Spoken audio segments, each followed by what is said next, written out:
Hello, friend. If you've landed here, chances are it's late, or at least late enough for your mind to whisper, just put something on, to drift away. So, settle in, wiggle your toes, let your jaw unclench, maybe slide one sock down, just a little for no reason other than it feels right.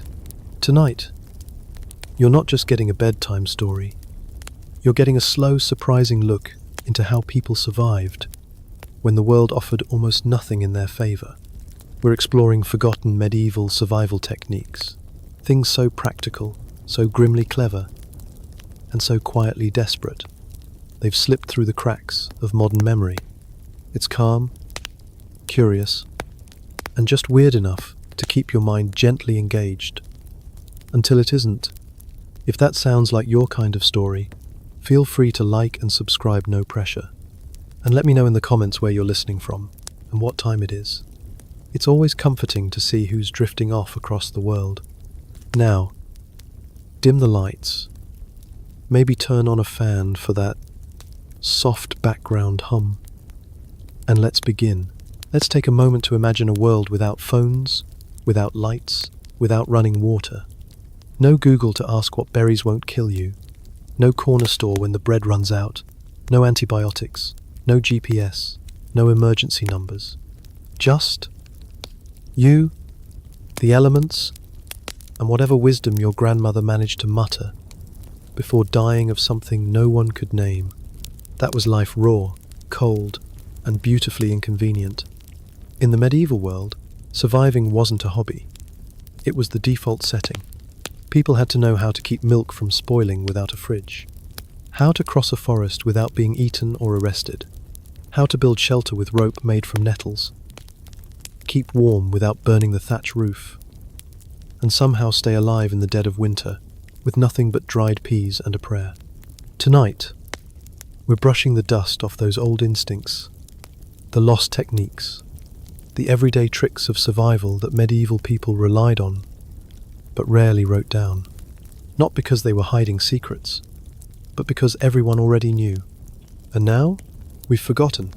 You'll hear about waterproof shoes made from bark, natural antiseptics stronger than you'd guess, sleeping strategies that make tents feel like castles, and how people stayed safe when wolves weren't just fairy tales, they were neighbors. This isn't a tale of knights and dragons. It's quieter than that. It's the whisper of straw mats, the creak of a wooden door against the wind, and the simple, strange ingenuity of staying alive with almost nothing. Imagine waking up in the middle of the night, not to the buzz of your phone or a neighbor's car alarm, but to the soft, steady drip of water sliding through your roof. There is no Gore-Tex, no rubber boots, no umbrellas shaped like cartoon frogs. Just damp wool, muddy feet, and a very real threat of hypothermia. In the medieval world, staying dry wasn't about comfort, it was about survival. A soaked cloak could chill your body to the bone. Wet shoes could invite infection through blisters or frostbite. And since illness was poorly understood and harder to treat, prevention was key. So people got creative. Let's start with clothing. Wool, surprisingly, was a staple not because it was cheap, but because it was clever. When woven tightly and treated correctly, wool becomes naturally water-resistant. The lanolin in raw wool, a kind of natural oil, repelled moisture, much like a duck's feathers. Shepherds and travelers sometimes wore cloaks made of oiled wool.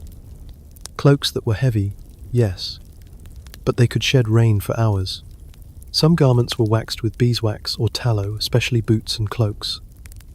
Peasants would rub animal fat into leather to repel rain. This left you with a rather earthy smell, but in a world where soap was a luxury, no one was judging. Footwear, meanwhile, was another battlefield. Leather boots were common, but not everyone had access to them. In northern forests, people turned to birch bark, a material both lightweight and surprisingly waterproof.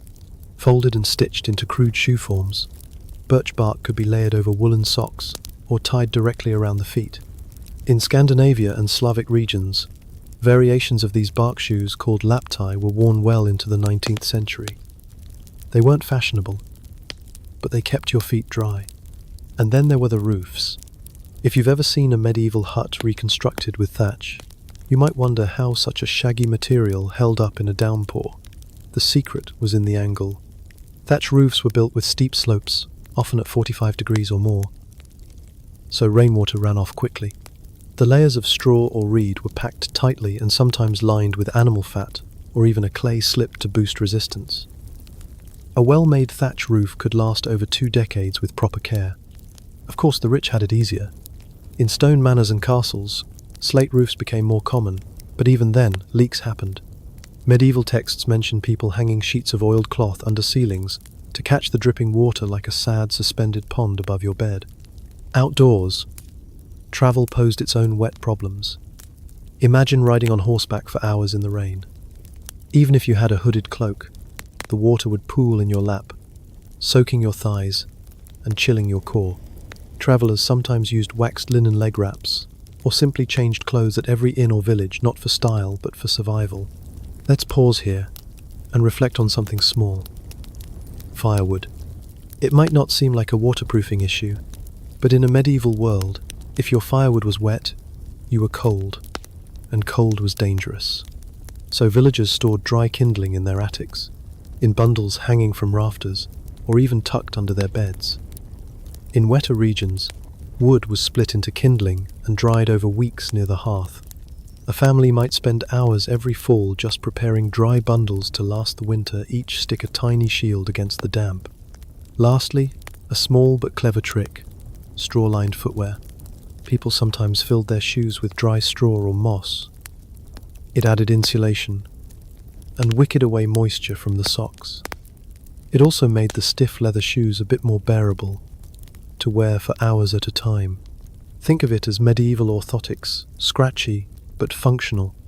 So, when it rained in the Middle Ages, the choices weren't glamorous, but they were effective. No zippers, no umbrellas, just wool, wax, birch bark, thatch, and a deep understanding of how to work with nature, not against it. Try this, just for a second. Picture being outside at night, maybe in a forest, maybe in the back of a thatched roof hut, with nothing but your hands, a few twigs, and the growing cold. There is no lighter in your pocket, no box of matches, no spark app on your phone, and yet, the ability to summon fire is not optional. It's the difference between soup and starvation, between warm sleep and frozen silence. To the medieval mind, fire was survival. It cooked your food, warmed your bones, lit your long dark evenings, boiled your water to make it safer, and drove away animals both literal and imagined. But how did people start fire when the tools were primitive and the weather unforgiving? The answer: with time, patience, and surprisingly good chemistry. Let's begin with the fire, steel, and flint. This was the go-to method for centuries across Europe. A small piece of high-carbon steel shaped like a horseshoe, or sometimes just a rough bar, was struck sharply against a piece of flint or chert. If you hit it at just the right angle, it would produce a shower of small, glowing sparks. These sparks were caught on something called char cloth, a piece of linen or cotton fabric that had been baked in a low-oxygen container to create a blackened, carbon-rich tinder. The spark would smoulder on the cloth, creating a slow burn, not a flame. That smoulder was transferred gently to dry kindling straw, wood shavings, dried moss, and blown into a flame with a careful, steady breath. No rushing, no wind, no rain. Just a small glowing ember and hope. But what if you didn't have steel? The bow drill was your next option, and it was not for the impatient. Used across cultures for thousands of years, the bow drill involves a curved stick strung with cord, wrapped around a vertical spindle. You place the spindle into a notch in a wooden hearthboard, pin it in place with a handhold, and saw back and forth with the bow. The spindle spins rapidly, generating friction. If done correctly and for long enough, it produces a tiny coal of smouldering wood dust. That coal is then transferred into tinder and coaxed into life. It's exhausting. Your hands blister, your arms shake. and the smoke taunts you for minutes before the fire takes. Still, for those without steel or flint, it was one of the only options. In medieval Europe, though, most households would carry fire from place to place rather than making it from scratch every time. A cooking hearth was the heart of a home, and it was often kept lit day and night. The ashes were banked over the coals at night to preserve them. In the morning, you'd stir the ashes and feed in dry kindling to rekindle the flames. If your fire died, and your neighbours had one burning, you'd send a child or servant to fetch a coal wrapped in damp moss or carried in a ceramic vessel. This coal would glow for hours and could be transported a surprising distance if tended properly. There were also fire starters made from natural materials, soaked in fat little bundles of dry grass dipped in bacon grease or tallow. Some monasteries and wealthier homes even kept pitch or resin sticks, taken from pine trees. These were split into thin strips, lit at one end, and used to start larger fires. The truly clever survivors, though, knew their surroundings. They recognized fat wood, the resin-heavy heartwood of pine stumps, which burns easily even when wet. They knew which mosses and lichens dried fast. They knew how to use dried animal dung as fuel, especially in treeless regions, where wood was rare. Yes, that's right, dung fuel. Camel, sheep, cow, if it dries out enough, it burns slow and steady. In some places, it was the main source of cooking heat through the winter. So while fire today is the flick of a wrist, a casual habit, a background luxury in the medieval world, it was an ongoing relationship, one that required preparation, observation, and reverence. People didn't take fire for granted because fire could leave them. And when it did, they were vulnerable. One final note: the rituals around fire. Lighting the hearth fire wasn't just a task, it was sacred. In Ireland and Scotland, traditions lingered where the fire was lit with blessings, songs, and sometimes even offerings to household spirits. The fire was never put out without cause. To let your hearth go cold was both a practical and a spiritual failing. So if you're lying in bed now, cozy under covers with central heating humming in the background, take a moment to appreciate the quiet genius of your ancestors. Hands blistered, eyes squinting through smoke, coaxing flame from stone, stick, and breath. Imagine your pantry. Now subtract the refrigerator, freezer, microwave, blender, plastic storage bins, and every shelf filled with snacks that came in a bag. What you're left with is nothing. Welcome to the medieval diet, not defined by what people like to eat, but what they could keep from rotting, growing mold, or being stolen by rodents. Eating wasn't about cuisine. It was about ingenuity and necessity. Let's start with the basics. You couldn't count on tomorrow. You had a garden if you were lucky, a few chickens, maybe a pig, but those were resources, not dinner. A pig was months of investment. So medieval survival meant knowing how to make the most of what the land and the seasons gave you, and how to stretch those offerings for as long as possible. Foraging nature's grocery store. People knew the land intimately. They knew where wild garlic grew in spring, where the sloes and blackberries clustered in fall, and which mushrooms were dinner, and which were death. Nettle soup might sound rustic today, but for many, it was a spring staple, loaded with iron and easy to make. People would gather wild greens, edible flowers, and roots like burdock or dandelion. The leaves were boiled to remove bitterness, or dried and saved for later. Hazelnuts, acorns, wild apples, and rose hips were gathered and stored. If you knew how to prepare them, like leaching acorns in running water to remove bitterness, you could turn woodland scraps into food. Every village had someone who knew what you could eat, and what might leave you regretting your curiosity. This knowledge was passed down orally, memorized through generations, and held with a kind of sacred practicality. But foraging was seasonal, and winter was the great test, preserving food without refrigeration. The solution? Fermenting, drying, salting, and smoking. Let's begin with fermentation, a survival art that's making a trendy comeback today. In medieval times, it wasn't about probiotics or kombucha. It was about keeping cabbage edible until spring. Sauerkraut, shredded cabbage, layered with salt, and packed into barrels was common in Central and Eastern Europe. The salt drew out the moisture and created an acidic environment where spoilage bacteria couldn't thrive. The result? A tangy, durable source of vitamin C during months when scurvy was a real risk. Pickling worked the same way, but instead of vinegar, which wasn't always easy to come by, people often used a brine solution. Beets, onions, garlic, even fish, anything that could be sealed in salt water, was a candidate for preservation. Drying was just as important. Fruit was sliced thin, and sun-dried apples, plums, berries then stored in sacks or ceramic jars. Mushrooms were strung on threads and hung in the rafters to dry out. Herbs were bundled and tied upside down in kitchens, not just for cooking, but for teas and remedies. Then came smoking and salting, particularly for meat and fish. Large animals weren't slaughtered often.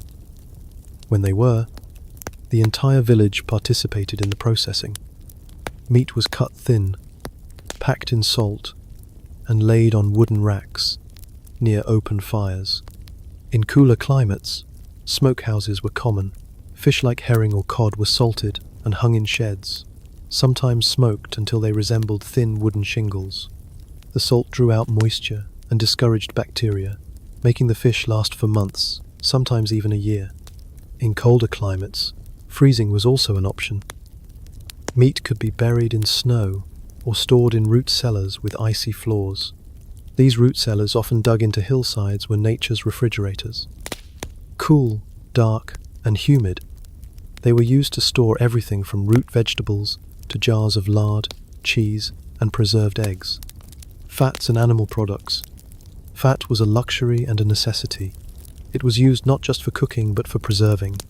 Take potted meats, cooked meat placed in a ceramic pot and covered with a thick layer of lard. This fat formed a seal that kept air out and bacteria away. Butter was sometimes salted and packed into barrels to keep for winter. And cheese, especially hard cheeses, was a reliable protein source when meat ran low. People also boiled bones for broth, not for flavor, but for survival. Bone broth, enriched with root vegetables and herbs, was filling and packed with nutrients, and nothing was wasted. Organs, hooves, tripe if it was edible, it was eaten. Even blood was saved during slaughter season, often mixed with oats or barley to make black pudding or blood cakes. These may sound unappealing now, but they were practical, protein-rich, and incredibly filling. Grains and the sacredness of bread. Bread was everything. It wasn't a side dish, it was the meal. And in the leanest times, it was the only thing between life and death. Grains like barley, rye, and oats were ground by hand or in village mills. Wheat, more expensive, was often reserved for the upper classes. Most villagers ate coarse, dark rye bread, made with sourdough starters and baked in communal ovens. These loaves were dense, round, and deeply filling. They could last a week or more and were sometimes sliced, toasted, and soaked in broth or ale to soften them again. In fact, bread soaked in ale was a common breakfast known in some areas as pottage or sop, and during the hungriest weeks just before the spring planting came in, bread was sometimes made with filler ingredients: ground peas, bean flour, tree bark, and even ground up straw. Not for flavor, but for survival. The very word companion comes from panis, Latin for bread, literally, someone you share bread with. That tells you how deep the symbolism of grain ran. In the medieval world, eating wasn't guaranteed. It was a daily act of resourcefulness, community, and hope. Every meal was a negotiation with nature, time, and memory. So the next time you toss out a half-eaten sandwich or forget a bag of carrots in your fridge, just remember, somewhere, long ago, someone would have boiled that carrot peel into soup and been grateful for it. We don't think twice about water. Turn a tap, twist a cap. Filtered, chilled, bottled, carbonated, mineral-infused. It's water on demand, always clean, always safe. But imagine a world where water, the very thing keeping you alive, might also quietly kill you. In the Middle Ages, Thirst wasn't just uncomfortable, it was dangerous. Because back then, drinking the wrong water could bring you face to face with dysentery, typhoid, cholera diseases they didn't understand, but certainly feared. And yet, people had to drink. So how did medieval people survive without modern sanitation, plumbing, or water filters? Knowing the source. It all began with where you got your water. People in villages knew which wells were trustworthy, and which ones made your stomach turn inside out. A clean spring, emerging directly from the earth, was gold. If it ran cold and clear year-round, you protected it like treasure. Some were even considered sacred, blessed by saints or spirits, watched over by local legends. Wells were dug deep and lined with stone, but even wells could go foul if they were near latrines, graveyards, or animal pens. So communities placed wells uphill from homes and livestock, using elevation as the first form of purification. In towns, public fountains and conduits supplied water from nearby springs or aqueducts. Monasteries and castles sometimes had piped systems, simple but effective, using hollowed-out logs or stone channels to move water to kitchens and baths. But not everyone had that luxury. Settling, filtering, and boiling. Let's say you live near a river, your only water source. You would never just dip a mug in and drink. Even then, people understood that standing water was suspicious. It smelled, it clouded, it bred illness. So they used natural filtration methods, slow, quiet practices born from generations of trial and error. The first step? Let the water sit. A bucket of river water might be left undisturbed for hours or overnight. Mud and grit settled to the bottom. Then it was strained through cloth, moss, sand, or even straw to remove insects and debris. Not perfect, but better. Some wealthier homes used ceramic filters, layered with charcoal or sand. Others added crushed alum, a naturally occurring mineral that helped clump together impurities so they sank faster. But the real secret weapon was boiling. And it wasn't just for tea. Boiling was common before brewing beer, cooking grains, or making broth, all of which required clean water. Boiling killed parasites and bacteria, even if people didn't know what those were. They just knew boiled water didn't make you as sick. In monasteries and hospitals, water was boiled routinely. In fact, some religious orders required it. In more superstitious regions, people believed fire had spiritual cleansing power, so water touched by flame was safer, both physically and spiritually. Why people drank beer instead of water. This brings us to the most famous and misunderstood solution. Everyone drank beer, and yes, it's mostly true. In much of medieval Europe, beer or ale was safer than water, especially in towns. But this wasn't the boozy pub drink you're picturing. It was small beer, low in alcohol, cloudy, slightly sour, and packed with calories. It was made quickly, often with leftover grains, and consumed fresh. Brewing involved boiling the mash, which cleaned the water. Then, the alcohol, mild as it was, helped inhibit bacterial growth. People, including children, drank small beer daily not to get drunk, but to stay alive. Monasteries brewed constantly, often developing remarkably refined techniques. And cities like London or Bruges were dotted with small breweries, each one turning risky water into drinkable beer. In wine regions, the same principle applied. Wine diluted with water was common, especially among the upper class. It made the water safer, and the wine last longer. Emergency hydration. From broth to birch. But what if you had no water? No river, no well, no spring. That's when the real survival instincts kicked in. Broth was an overlooked hydration source. Made from boiled bones, herbs, and whatever vegetables were around, it offered both fluid and nutrition. It was easier to keep clean and safer to consume, and often warm, which helped in cold weather. In forested regions, people tapped birch trees in early spring just like maple. The sap was thin, slightly sweet, and entirely drinkable.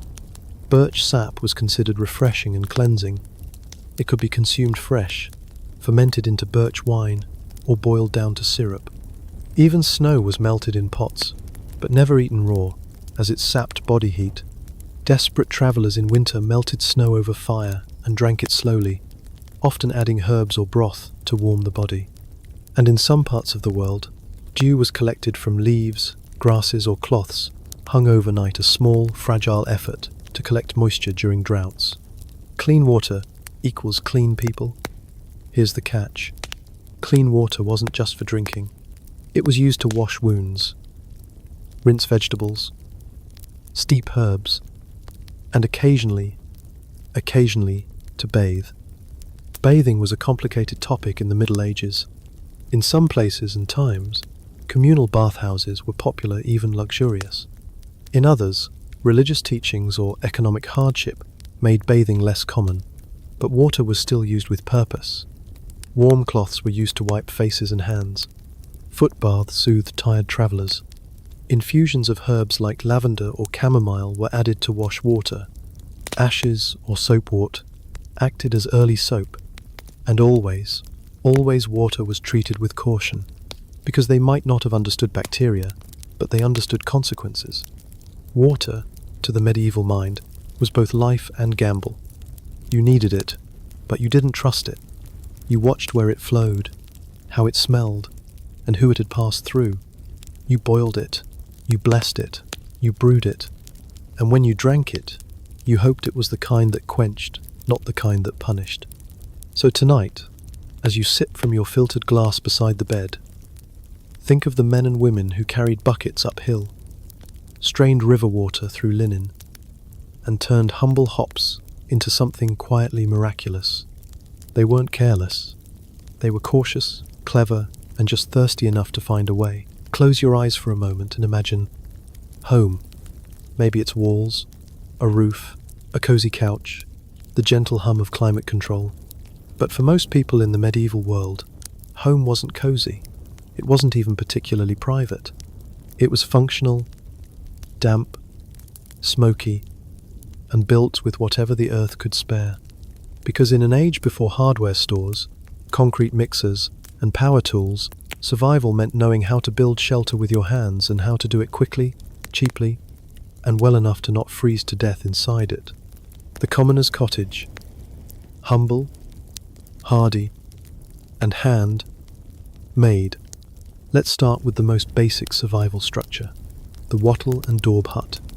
If you were a peasant or a woodsman, your shelter likely started with wooden posts driven into the ground, flexible branches, often hazel or willow woven between them like a basket. This was the wattle, and a paste made of mud, clay, straw, and dung smeared over the top. This was the daub. Once dried, the walls hardened into a surprisingly weather-resistant material. Not beautiful, not long-lasting, but it held. And in the medieval world, it held was enough. The roof was typically thatch bundles of straw or reeds, tied in overlapping layers. If angled steeply and maintained well, it could last 20-30 years. Thatched roofs weren't just quaint, they were a brilliant solution. The materials were everywhere, and the design shed rain like feathers on a duck. Inside, the floor was often just packed earth. If you were lucky, it might be hardened with clay, or covered in rushes, straw, or old herbs to soften footsteps and soak up spills. These floor coverings were swept out periodically and replaced, sometimes even sprinkled with sweet-smelling herbs like lavender or rosemary. There were no separate rooms, no hallways, just one big space, living, sleeping, eating, storing. A central fire pit for warmth and cooking, with smoke drifting upward through a hole in the roof, if you were fortunate, or just lingering in the rafters if you weren't. Timber framing and cob walls. For those with more time and resources, building shifted from pure necessity to craftsmanship. Timber framing, seen in Tudor-style houses, used large wooden beams to create a skeleton, with daub, stone, or brick filling in the gaps. The joinery using mortise and tenon joints meant houses could be built without nails. Just wood, shaped with care, locked in place like a puzzle. In certain regions, especially wetter ones, people used cob, a mixture of clay, sand, straw, and water to build thick, insulating walls. Cob structures stayed cool in summer and warm in winter. They were naturally fire-resistant, cheap, and easy to patch. Even today, some cob houses from the medieval period still stand a testament to mud, straw, and stubborn determination. Stone, fortresses, and fantasy. Now, let's jump up the social ladder a bit. If you were a lord, or a bishop, or the owner of vast tracts of land, your home might be stone. Castles, monasteries, and manors used quarried rock and lime mortar to build massive structures meant to last centuries. But even stone had its limits. Stone was cold, stone was heavy, and stone took forever to quarry and shape. So in many cases, the core structure was stone, but the roof beams, furnishings, and upper floors were still wood. Stone homes had fireplaces with real chimneys. Glass windows, though expensive and rare, might grace a chapel or a great hall. Tapestries lined the walls to trap heat. Rush mats covered the floors. Even the grandest castle had its drafty corners, and surviving the winter meant stuffing cracks with moss or cloth and keeping the fire roaring day and night. Tools of the trade, without power. How did people build all this without electric saws, nails, or pre-cut lumber? They used broad axes and adzes to shape timber, draw knives and spoke shaves to smooth, augers to bore holes, mallets to drive pegs, and plumb lines, levels, and chalk strings to keep things straight. Carpenters often worked in teams. Some villages had a dedicated wright, someone who specialized in wheel making, barrel making, or house building. These were highly respected craftspeople, and their skills were considered essential to any thriving settlement. Building was seasonal. You couldn't raise a wall in the middle of a snowstorm. So summer and autumn were the key construction times, racing the cold to get roofs over heads before frost came. Natural insulation and smart design. Survival wasn't just about building a house, it was about making it livable. Walls were sometimes whitewashed with lime to keep insects away. Roofs were patched regularly to keep out leaks. Windows were covered with oiled cloth, horn panels, or animal bladders to let in light while blocking wind. And inside the home, people relied on woolen wall hangings for warmth, raised sleeping platforms or box beds to stay off cold ground, curtains around beds to trap body heat during the night, heavy cloaks even indoors during the bitterest months. Clever layouts helped too. Animals were sometimes housed in the same building, their body heat warming the space. Kitchens and hearths were built on the southern side of the house for maximum sun exposure. Nothing was wasted. Every beam was salvaged, every nail reused, every stone refitted. This wasn't architecture. This was adaptation.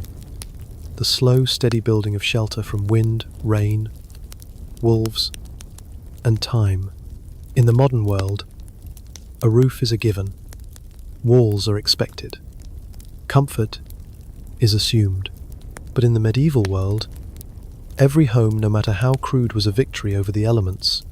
A place to sleep without shivering. A place to boil water without fear. A place to keep the chickens in and the cold out. So tonight, as you drift into sleep between drywall and Wi-Fi, take a moment to imagine the hands that shaped the world before houses. Hands that wove branches into walls, thatched reeds into roofs, and turned mud into memories. They built homes not to last forever, but to last just long enough. Let's say you're tucked inside your medieval shelter. The wind howls outside. Your breath clouds the air inside. There's no firewood left, and no one's coming to help. What now? The Middle Ages didn't offer central heating. No radiators, no electric blankets, not even thick glass to keep the cold out. Yet, people didn't simply freeze and give up. They adapted, they layered, they burned what they had, and when that ran out, they found clever ways to hold on to heat long after the fire died.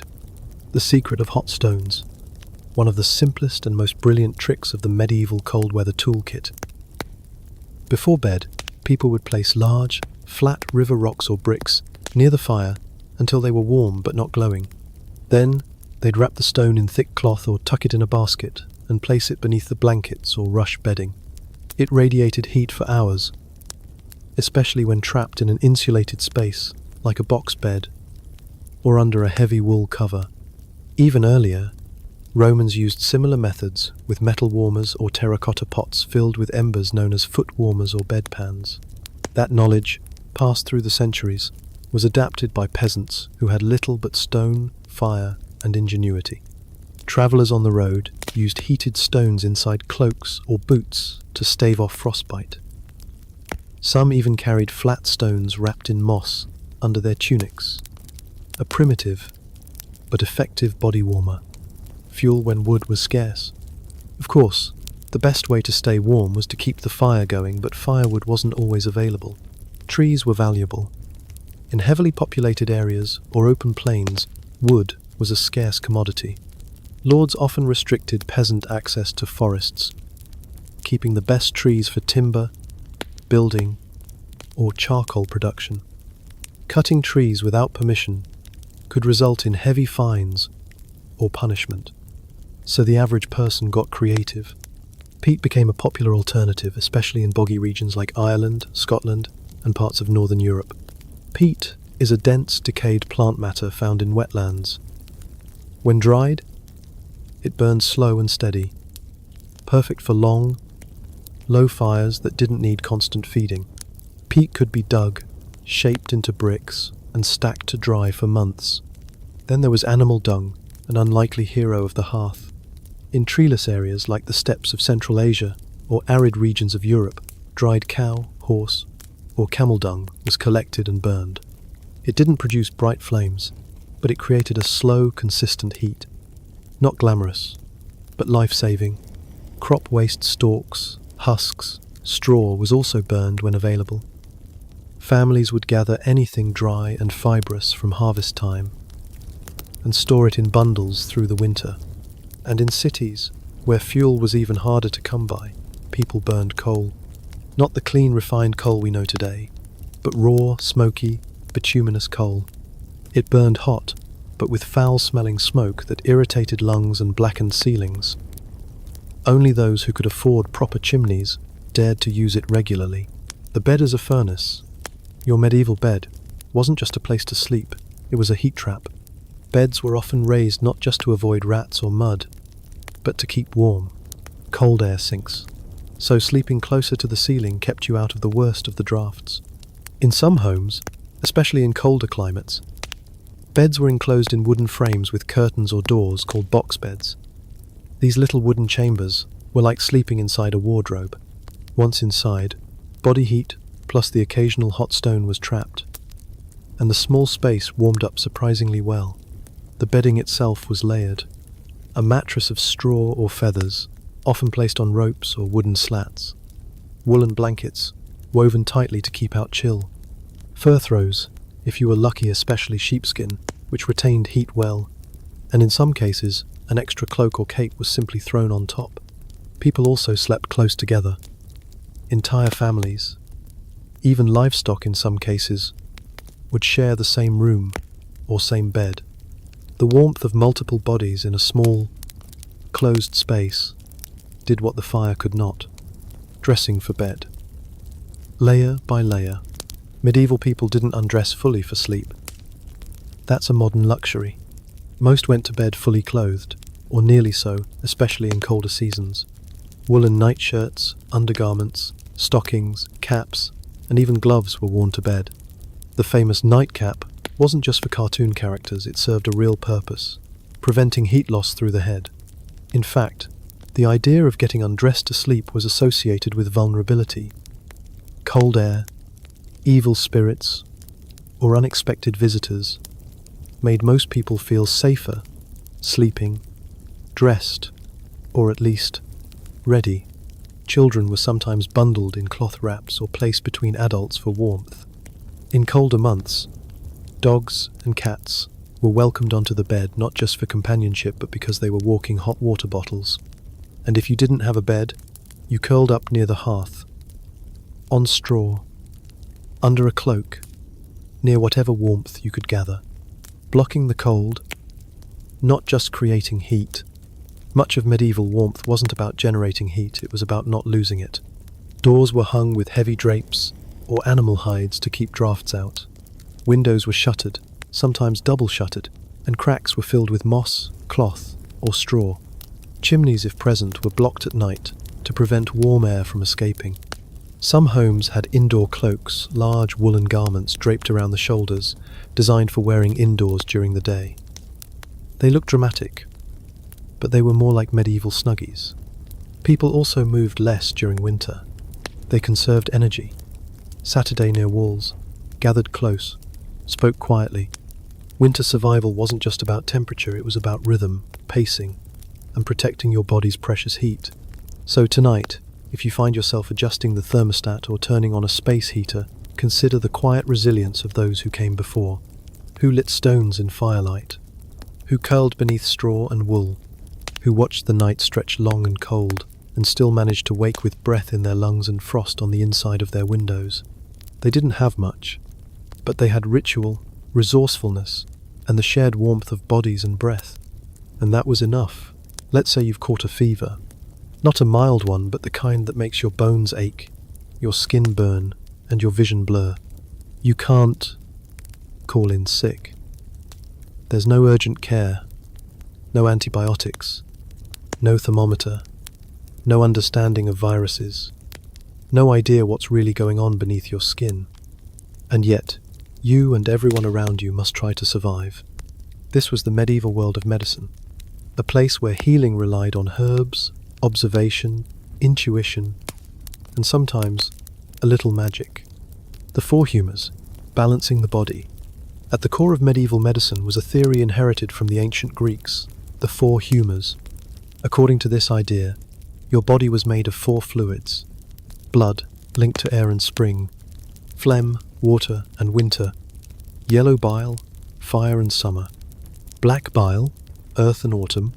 If one humour was out of balance, illness followed. This wasn't superstition to them, it was science, as they understood it. A fever meant too much heat and yellow bile. Depression? Likely an excess of black bile.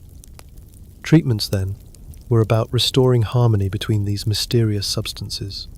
You didn't treat a disease. You treated the imbalance. So doctors, if you had access to one, might bleed you with a knife or leech, prescribe a warming food to counter cold humours, or even recommend music, sleep, and prayer to rebalance your inner climate. But most people never saw a university-trained physician. They relied on folk healers, herb wives, monks, and more often than not each other. Herbal medicine, nature's pharmacy. Step into any medieval home and you'd likely find herbs drying from the rafters. Chamomile for fevers, yarrow to stop bleeding, valerian root for anxiety and sleep, garlic and onion poultices to draw out infection, elderflower to bring down inflammation, willow bark, nature's aspirin for pain and headaches. These weren't guesses. They were part of an oral tradition passed down over centuries, knowledge earned through experience, memorized like songs. Healers, often women, knew what to pick, when to pick it, how to prepare it, and where to apply it. Some treatments were surprisingly effective, others less so. Let's take a few examples. For toothaches, people chewed cloves or applied crushed sage to the gums. For coughs, they boiled licorice root in wine or water and added honey. Wounds were cleaned with vinegar or wine, then packed with honey, which has natural antibacterial properties. Boils were lanced, then dressed with warm plantain leaf poultices. Burns might be treated with lard and soot, or ointments made from comfrey and beeswax. And when herbs weren't enough, people turned to faith, and sometimes to the surreal, magic, superstition, and prayer. In the medieval world, disease wasn't just physical. It might be the result of sin, of spirits, of a curse, or bad air, or God's judgment. So healing wasn't just about salves, it was also about ritual. People recited charms over wounds, hung herbs and amulets near their beds, placed blessed bread on the chest of the sick, wore rings with inscriptions said to repel fever, collected holy water from shrines and sprinkled it on the ill, laid saints' relics, a bone, a tooth, a scrap of clothing on aching limbs, hoping for a miracle. And sometimes those miracles came, or seemed to. A person survived, and the ritual was repeated. A person died, and their death was simply God's will. In monasteries, monks served as some of the most respected healers. They grew medicinal gardens, copied ancient medical texts, and prepared tonics and poultices. Many early hospitals were attached to monasteries, serving as places of rest, food, and quiet, more spiritual sanctuaries than clinical spaces. Monks offered not just medicine, but clean sheets, warm soup, and soft prayer, and in many cases that was the best care available. Surgery and survival. Now, let's talk about surgery if we must. Surgery existed, but it was rare, risky, and often brutal. Anesthetics were limited to alcohol, opium poppies, henbane, or being knocked unconscious if you were lucky. Barber surgeons performed basic procedures like tooth extraction, lancing abscesses, cauterizing wounds with hot iron, setting broken bones with wooden splints. Amputations crude, but sometimes life-saving.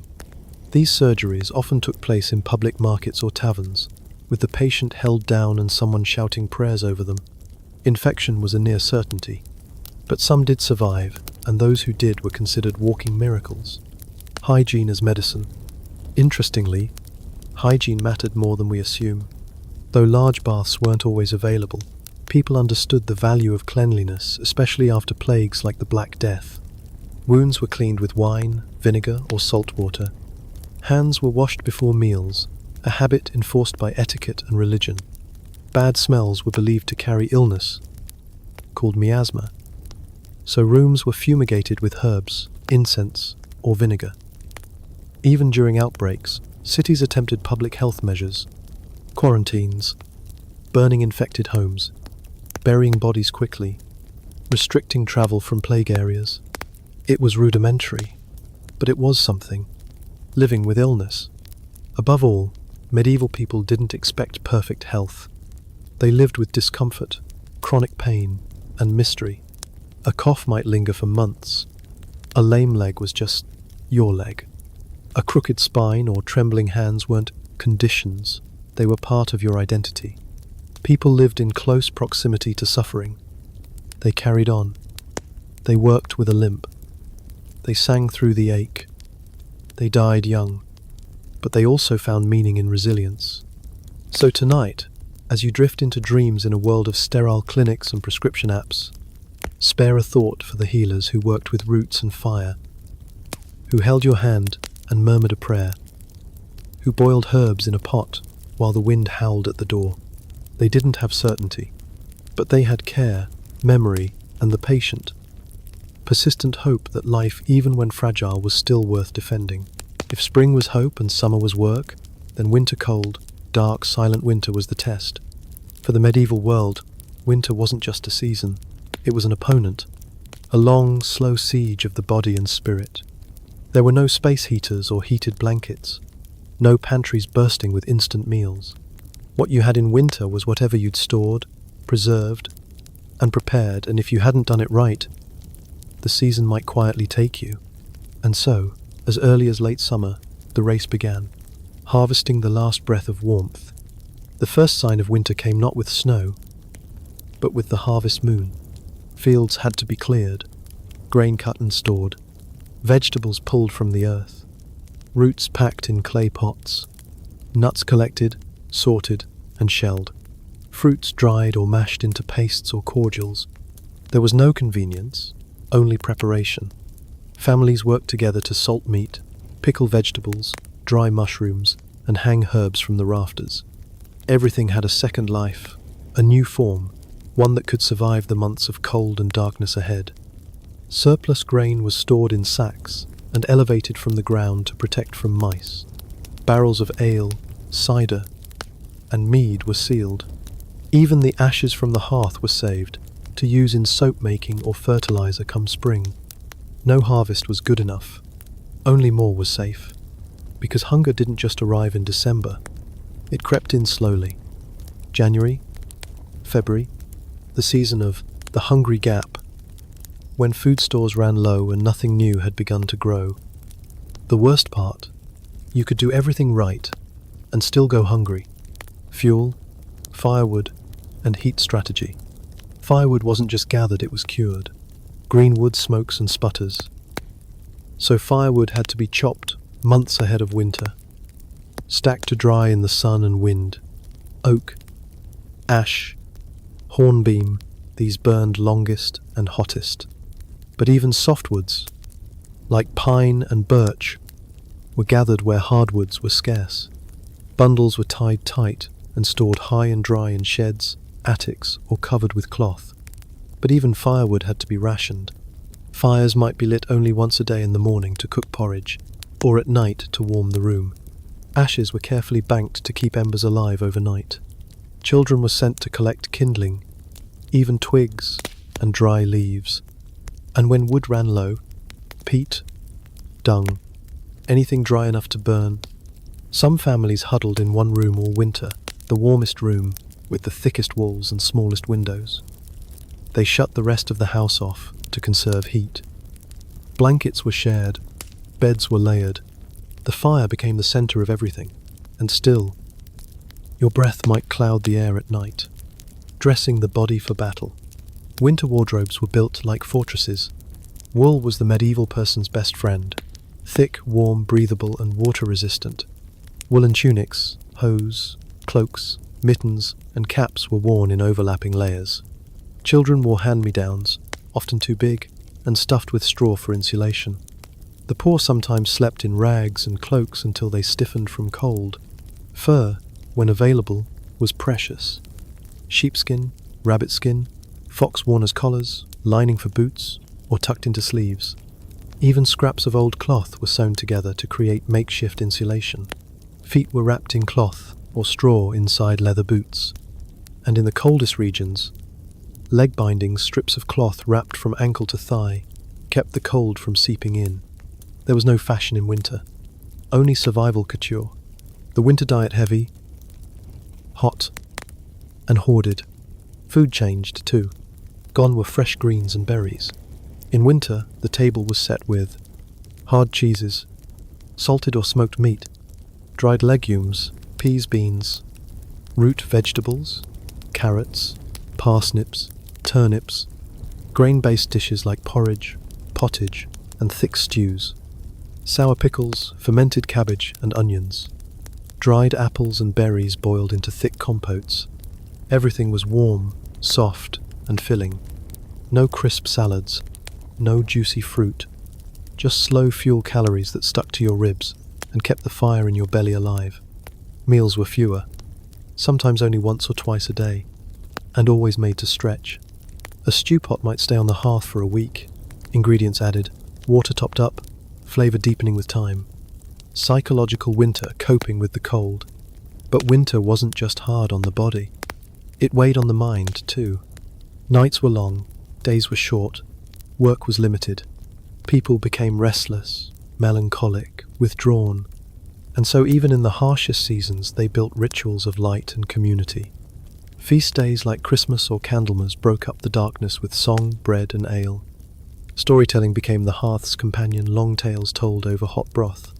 Crafting occupied idle hands, mending tools, spinning wool, carving handles, singing, praying, visiting neighbors, even in the cold, anything to keep the spirit warm. Because winter wasn't just a season, it was a test of memory, patience, and belief that spring would come again.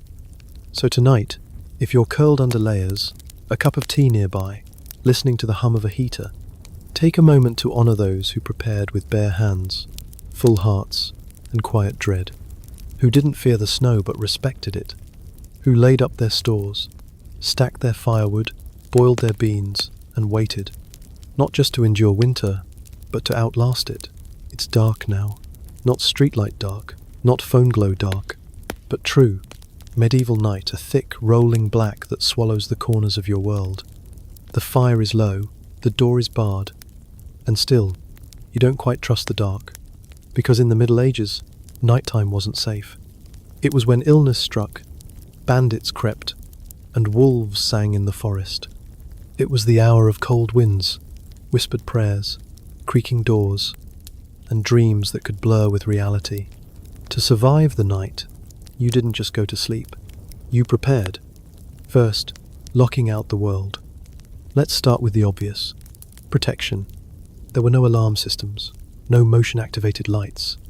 If someone or something wanted in, your best defense was a sturdy door and a good bar across it.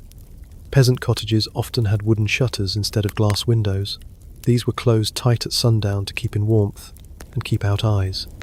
Doors were bolted with thick beams or locked with iron latches, if you were lucky enough to have one. In poorer homes, furniture might be dragged in front of the door: a chair, a chest, a sack of grain, anything to make noise if disturbed. In some regions, bells or strings were tied to door handles as makeshift alarms. The idea wasn't to win a fight, it was to wake up in time to run. If you had livestock, they were brought inside, into the back of the hut, or a connected stall. Their warmth was welcome, their presence familiar, their bleating an early warning, and above all, candles were snuffed out carefully, because fire, not thieves, was the greatest nighttime threat of all. Rituals of rest. Preparing for sleep. Medieval people didn't drift off with TikTok playing in the background. Sleep was a sacred threshold, a time of vulnerability, mystery, and sometimes danger. And so, many had rituals before bed. Prayers, whispered aloud, asking for protection through the night, crossing oneself before lying down, drinking a herbal brew chamomile, poppy, or valerian to calm the nerves, washing hands or feet, a symbolic act of cleansing before rest, placing charms or protective tokens under the pillow, herbs, bones, or even small icons of saints. Some believed in the night hag, a dark spirit that sat on your chest and stole your breath. To ward it off, they might place a knife under the bed, or a broom across the threshold to confuse any wandering spirits. Children were especially protected, swaddled tightly, cradles placed close to the hearth, heads covered lightly with caps or cloth to keep out cold and curses. The structure of sleep. Interestingly, medieval sleep didn't look like ours. Most people practiced what historians now call segmented sleep, 2 distinct periods of rest broken by a period of quiet wakefulness. The first sleep began shortly after sundown and lasted a few hours. Then came a watch period, a quiet hour or two when people might pray, stoke the fire, tend to the sick, or even visit neighbors. Then, the second sleep lasted until dawn. This in-between time was calm, soft, and not viewed as insomnia, just a natural rhythm of the body and world. In fact, many believed the hours between sleeps were ideal for spiritual reflection, or, depending on who you were with, a little intimacy. There was no shame in rising at midnight to sit by the fire, think quietly, or tell stories. It was just what people did. Sleeping positions and people. Beds, if you had one, varied widely. The poor slept on straw mattresses or simple pallets stuffed with rushes, moss, or old clothes. If you were lucky, a wooden bed frame with ropes supported a feather mattress. Wealthier folks added sheets, blankets, and even bolsters, firm rolls used to elevate the knees or lean against. Most people slept fully clothed, especially in winter, and they slept together. A family might share a single bed. A servant might sleep at the foot of their masters. Travellers bunked together in taverns. Apprentices curled in corners of the workshop. In some cases, even strangers shared a bed in what were called bed fellowships, a common practice in inns or communal dwellings. Body heat mattered. So did company. The night was colder and safer with someone breathing beside you. Nighttime noises and known dangers. What did you hear at night? Dogs barking in the distance, owls hooting, or foxes screeching, the occasional shout from a drunk in the road, the wail of a sick child, or the coughing of a neighbour, creaking beams, settling thatch, the wind scratching the walls. But the threats were real too. Wolves and wild dogs prowled the edges of towns. Bandits knew most homes were at their most vulnerable after dark. Fires could start from a forgotten ember, consuming thatch and beam in minutes. And sickness, often worst at night, took many quietly in their sleep. There was number 9, -1. No flashlight, no phone to call for help. If something happened after dark, it was you, the dark, and the silence. Which is why, when people survived the night warm, alive. Together, it was something to celebrate. So tonight, if you slip under soft sheets and check your phone one last time, remember the people who lay beneath straw and stars, who tied strings to door handles, who whispered prayers into the dark, who woke between sleeps to tend the fire, to think, or simply to listen.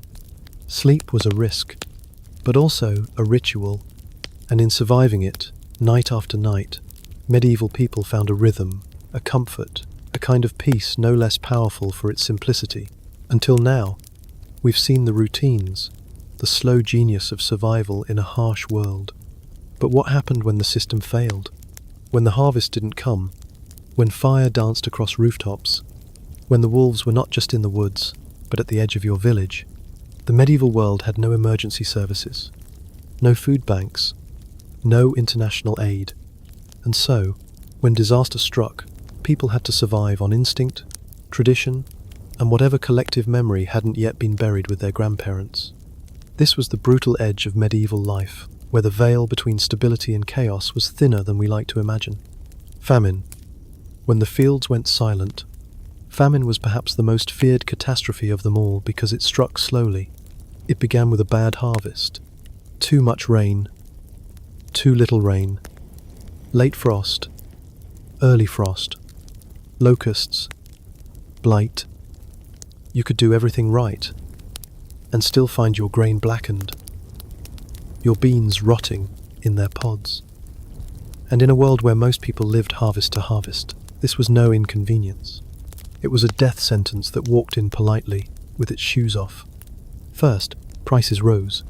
Then, the hoarding began. Then, the substitutions: acorn bread, straw porridge, broth made from leaves. People ate bark, grass, rats, leather softened in boiling water, dung, scraped grain stolen from stables. There are records of people boiling bones for days, drinking the broth, drying the bones, grinding them to powder, and baking them into loaves, not to gain strength but just to have something in their mouths. Children were the first to go, then the old, and sometimes, when desperation turned feral, even darker acts emerged. Ones will let the silence speak for. The Great Famine of 1315, 1317, for example, killed millions across Europe. People spoke of entire villages emptying, of dogs outliving their masters, of the smell of hunger settling like fog. And the worst part? It could all return the very next year. Fire, the instant destroyer. Unlike famine, fire came fast, uninvited, unapologetic. A single candle, a rogue spark, a hearth left burning.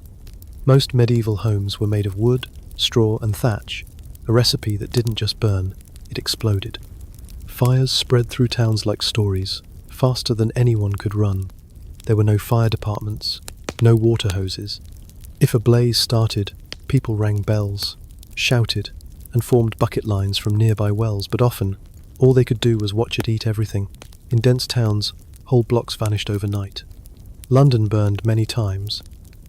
So did York, Paris, and countless unnamed hamlets. Villagers sometimes preemptively pulled down homes to stop a fire's path.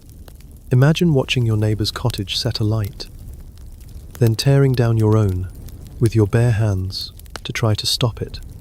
And afterward, you rebuilt. From ash, from memory, from whatever hadn't burned. Predators and perils, the night's real teeth. In many regions, wolves were more than myth. In harsh winters, when prey was scarce, they came closer to villages, bold, starving, desperate. Records tell of children snatched from paths, shepherds attacked in snowy fields, and towns ringing church bells nightly to drive the beasts away. But predators weren't always animal. Bandits roamed the woods, deserters from wars, exiles, thieves. When laws were weak and patrols absent, the road between villages became a gamble. Some bandits took food, some took everything. Women were especially vulnerable, so travellers moved in groups. Carts were locked from the inside, men slept with axes under their beds, and dogs were kept not for companionship, but for warning. Then there were diseases, the most silent predators of all. The Black Death didn't knock, it simply arrived, carried by fleas, rats, ships and wind. Some towns lost half their population in months. Houses stood open, food still on the table. Villagers dug mass graves, priests blessed them from a distance. People wore herbs and vinegar-soaked cloths against their faces, not to look strange, but because they thought the smell would protect them. And maybe, sometimes, it did. The mental cost of survival. Survival wasn't just physical. It was mental arithmetic. Do you eat the seed grain meant for next year's planting? Do you burn the furniture for warmth? Do you open your door to the wandering beggar or bolt it? Even in normal times, life walked the line between just enough and not quite. In famine, in fire, in plague, people lost not just food or shelter, but trust, rhythm, and hope. And yet people endured. They sang, they prayed, they recorded, because even when disaster consumed the page, someone kept writing. So tonight, under electric lights and refrigerated leftovers, remember, somewhere in your ancestry, someone boiled nettles, baked bark, tore down their own roof, or hid from wolves in the dark, not to thrive, just to make it to morning. They weren't heroes.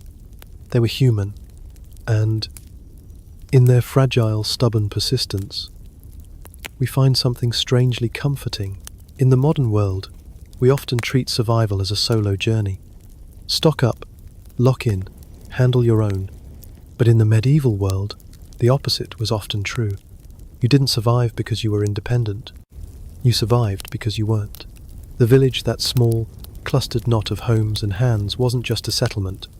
It was a lifeline, a shared nervous system, a place where survival was distributed, like water in a dry season, like bread at a long table. In the Middle Ages, you needed your neighbor, and they needed you. Shared labor, shared survival. Let's begin with the work. Harvesting wasn't a one-family job. When the grain was ripe, entire villages turned out men with scythes, women with baskets, children running between rows. You cut your neighbor's field this week, and they helped cut yours the next. Same with roof thatching, barn raising, ditch digging, or even mending roads. This wasn't charity, it was rotation. Your hands today, theirs tomorrow. This system had names. In England, it was boon work. In France, le corvée. In Scandinavia, dugnad. Whatever the name, the idea was the same. One person can't do everything, but everyone can do something.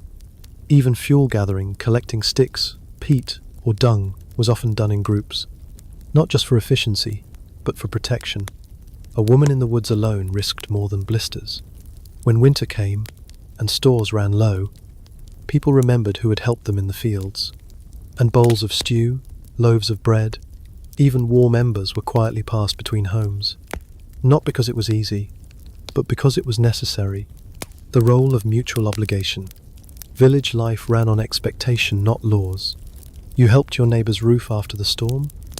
They'd help you fix your cart come spring. You gave milk to the widow when her cow died. Her sons would help you gather hay when your back gave out. These debts weren't written down. They were spoken, remembered, honored, and to ignore them was to invite suspicion or exile. In some villages, a person who refused to contribute was called a cotter or scathe, someone who took without giving, who broke the rhythm of the village. To be labelled selfish wasn't just rude, it was dangerous, because when your time of need came, and it would, the doors might not open. So people leaned in, not for profit, but for presence. They celebrated births, buried the dead, Saturday beside sick beds, and brought soup to women after childbirth. They didn't have much, but what they had was circulated, and that circulation of food, help, attention was its own medicine. The church as a centre of care. Then there was the parish, the spiritual and social heart of the village. The church wasn't just a place of worship. It was a meeting hall, a message board, and often a shelter. The parish priest might know who was struggling, who had extra, who had lost someone, He could distribute alms, coordinate support, and encourage giving during feast days. The church might store emergency grain, donated by landowners or grown on church lands. And in times of famine or plague, it became the center of ritual resilience, prayers for rain, processions to ward off illness, songs sung not because they fixed things, but because they helped people keep going. Monasteries too played a vital role. Many kept hospices for travelers, infirmaries for the sick, and gardens filled with medicinal herbs. Their doors, when not sealed by plague, were often open, and their brews, though bitter, could sometimes keep a fever from turning fatal. Children, elders, and the unwritten contracts. Every member of the village had a role. Children were taught to help from a young age, fetching water, collecting eggs, weeding gardens, but they were also protected.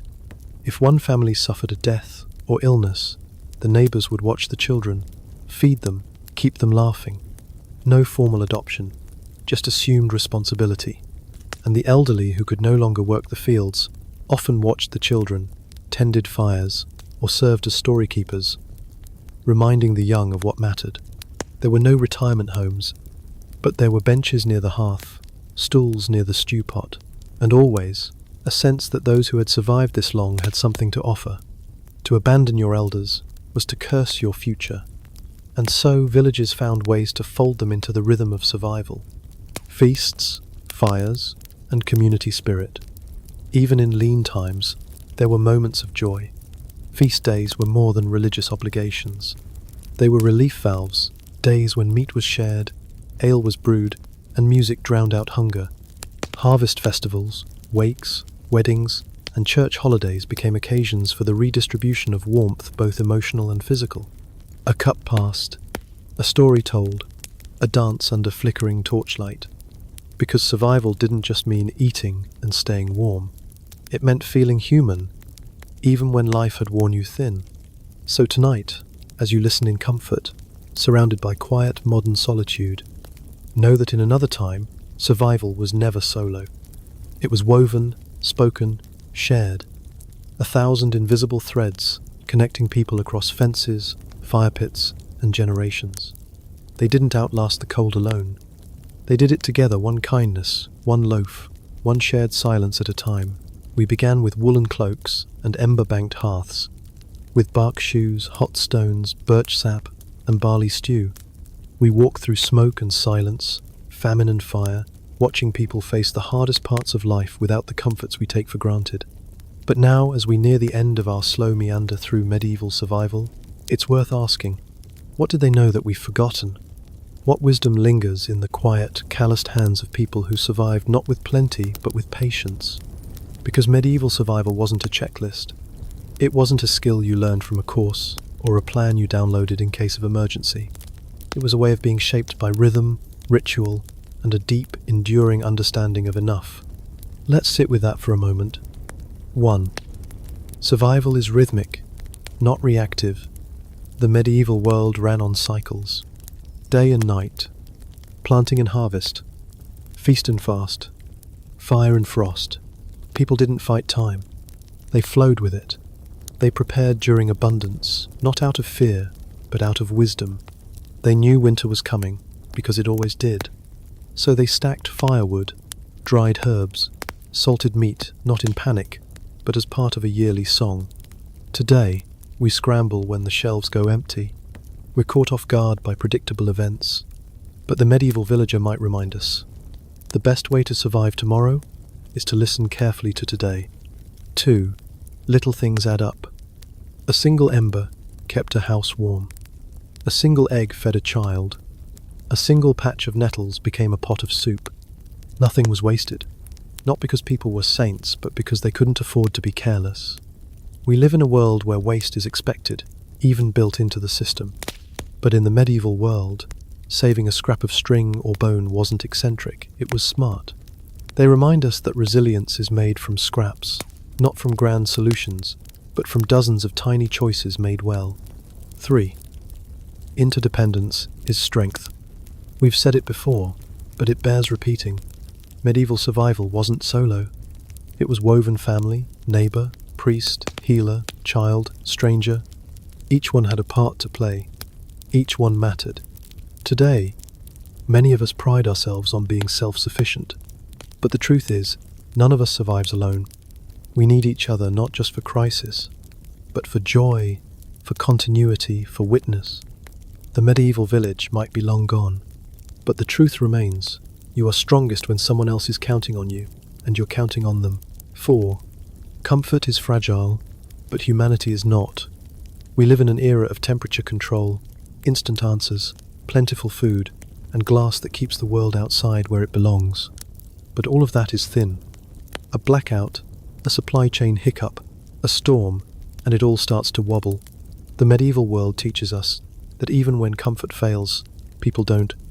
They adapt, they improvise, they survive, they cuddle closer, boil the nettles, wrap hot stones in cloth, tell stories by firelight. Softness isn't weakness, it's a form of resilience.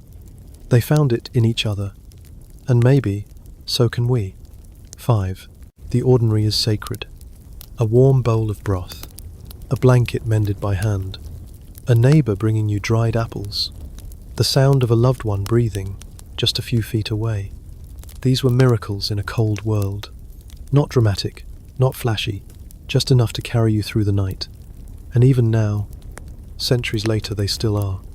The medieval people we've walked with tonight didn't leave behind empires or manifestos, but they left behind rhythms, ways of seeing, small, quiet teachings about what it means to be human, when everything else is uncertain. So, as you lay back now beneath your modern roof, with warmth humming through the walls, and tomorrow's breakfast safely in the fridge, let your breath slow. Because tonight, you haven't just learned history. You've stepped inside it. You've sat by the hearth, gathered kindling, tasted salt-dried fish, slept beneath straw and stars. And maybe, just maybe, you've remembered something your bones always knew. That survival is quiet, and that resilience is a bedtime story told over centuries. Let's close with something small, because while survival is often about the big things, shelter, fire, food sometimes, it's the smallest objects that hold the biggest stories. So tonight, let's take a moment to appreciate the quiet, clever tools that lived in medieval pockets, pouches, and aprons, the little survival companions that rarely made it into the history books. The midnight spoon. In some parts of medieval Europe, particularly in colder northern regions, people carried what was called a midnight spoon. It wasn't silver. It wasn't fancy. It was usually carved from wood, kept close to the bed, often tied with string to a belt loop or bedpost. Why? Because when hunger stirred in the night, especially during long winters, people might wake and sip broth or thin porridge, kept warm by the hearth. Not as a meal, but as a gesture of warmth, a way to coax the body through the coldest hours before dawn. The midnight spoon was personal, passed down, softened by use, oiled by fingers, and to many, more comforting than a sword. The eating knife, and why you brought your own. In the medieval world, you didn't expect dinnerware to be provided. If you were invited to a meal, even a feast, you brought your own knife. It was part of your clothing, like your belt or shoes. Tucked in a sheath, worn at the waist, it served as cutlery, tool, and defense, all in one. You used it to cut bread, slice cheese, clean your fingernails, whittle kindling, prune herbs, and yes, defend yourself if need be. A person without a knife was considered unready, even undressed. Some had more than one, a small eating knife and a longer utility blade. Today we think of bringing a knife to dinner as alarming. Back then, it was just polite. The salt pouch. Salt was precious, not just for flavor, but for preservation, disinfection, and even ritual. To spill salt was bad luck. To run out of it could be worse. So many people carried a tiny pouch of salt with them, a pinch of safety. Used to season food while traveling, treat wounds or sore throats, offer as a gift, sprinkle on thresholds to ward off bad spirits. Some families had salt boxes carved from bone or horn, passed down generations not as luxury items, but as survival gear. In a world where salary comes from salarium, the Roman word for salt allowance, it's clear just how vital this mineral really was. The pocket spindle. Wool wasn't just worn. It was made constantly. And spinning thread didn't happen in a factory. It happened while walking, waiting, watching the sheep. In many villages, women, and even children, carried spindles in their aprons, small hand-carved tools with a weighted base. Drop spindles, they were called. A handful of wool, a quick flick, and thread was born, thin and strong, ready to become clothing, rope, or bandage. These tools were silent companions in church pews, around fires, at sickbeds. They turned spare moments into survival. A final whisper, the pocket charm. And sometimes, the tools weren't tools at all. In the hem of a tunic, tucked inside a pouch, hidden in a shoe, people often carried charms. A smoothed river stone, a carved bone shaped like a rabbit, a dried flower wrapped in cloth, a scrap of parchment with a saint's name, a coin with a hole in it, tied with string, not because they did anything, but because they reminded someone of home, of a promise, of something worth surviving for. These weren't weapons or tools, but they were still part of survival, because sometimes the smallest things carry the heaviest warmth. So if you've made it this far, dear listener, past the firewood, past the snow, past the wolves and the wattle walls, know this. Survival isn't always a grand act. Sometimes it's just holding a spoon in the dark, sipping warmth from a wooden bowl, and telling yourself, spring will come. And that is enough. And so, the fires burn low now. The villagers have gone quiet. Somewhere beyond the hedgerows, an owl settles into its final call, and the wind softens as it brushes across thatched roofs. You've travelled far tonight, through frost and firelight, through nettle soup and midnight spoons, through the silence of winter and the hum of survival. You've watched hands gather, kindling, feet press warm stones to the foot of the bed, lips whisper prayers into the dark. You've seen what it means to live simply not out of choice, but out of time. To make warmth out of wool, strength out of soup, and comfort out of company. No empires tonight, no kings, just small lives, in small homes, holding on, together. And now, the story's dim. The embers fall to ash. The cold stays outside the door. And here, in this quiet space you've carved for yourself, there is nothing left to do but rest. No urgency, no final thoughts, just the hush of history folding in on itself. A slow breath in and out. Whatever waits tomorrow can wait a little longer. You've heard enough. You've seen enough. You've survived enough. And for now, sleep is enough. Good night.